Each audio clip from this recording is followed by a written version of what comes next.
সাকিব ভাই হোক, ঋষভ ভাই হোক, মোশাররফ ভাই হোক, সবাই আমাদের, কেউ আলাদা না, সবাই আমাদের। সেই সিনেমা রিলিজের বহুত আগে থেকে আমরা শুভকামনা জানাচ্ছি। সো বিউটিফুল থিং, এতদিন পরে হলে তারা জানাচ্ছেন, দিস ইজ গুড।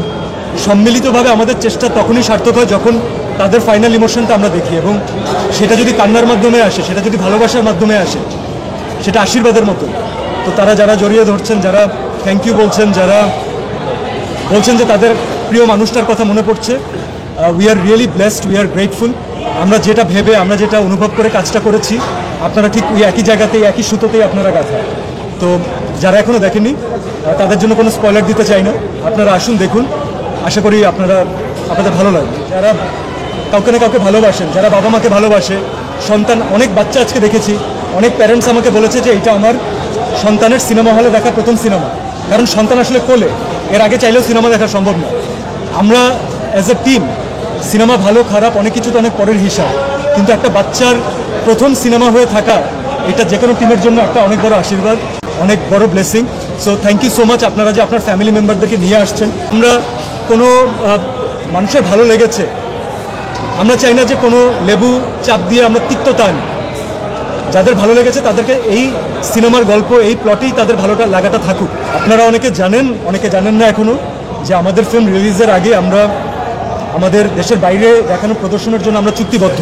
তো ইনশাল্লাহ সিনেমা ইংল্যান্ডে যাচ্ছে, ইনশাল্লাহ ইউএসএতে যাচ্ছে, কানাডাতে যাচ্ছে, অস্ট্রেলিয়াতে যাচ্ছে, নিউজিল্যান্ডে যাচ্ছে। এতটুকু পর্যন্ত আমরা এখন পর্যন্ত জানি, এবং সেটা খুব শীঘ্রই যাচ্ছে।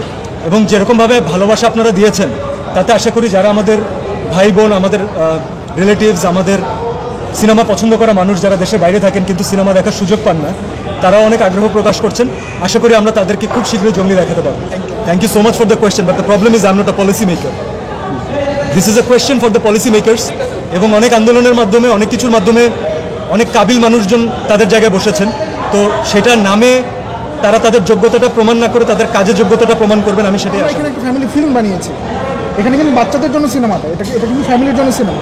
তো আমার অনুরোধ থাকবে যে সিনেপ্লেক্স কর্তৃপক্ষ বা মাল্টিপ্লেক্স কর্তৃপক্ষ যারা আছেন, তারা হলিউডের যে 4 মাস আগের সিনেমা, যে সিনেমা এখন হলিউডেও চলছে না, সেই সিনেমার জায়গায় যদি আমাদের শো দেওয়া যায়, যেটা কিডস ফ্রেন্ডলি, যেটা ফ্যামিলি ফ্রেন্ডলি, আমার অনুরোধ থাকবে তারা যেন এই ব্যাপারটা নিয়ে আরেকটু চিন্তা করেন, আরেকটু ভাবেন।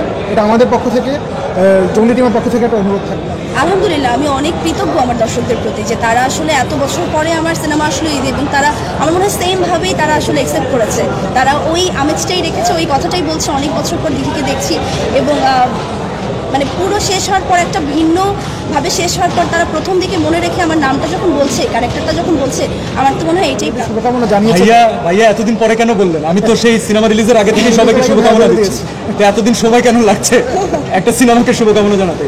সাকিব ভাই হোক, ঋষভ ভাই হোক, মোশাররফ ভাই হোক, সবাই আমাদের, কেউ আলাদা না, সবাই আমাদের। সেই সিনেমা রিলিজের বহুত আগে থেকে আমরা শুভকামনা জানাচ্ছি। সো বিউটিফুল থিং, এতদিন পরে হলে তারা জানাচ্ছেন, দিস ইজ গুড। আশা করি এই প্র্যাকটিসটা অব্যাহত থাকবে।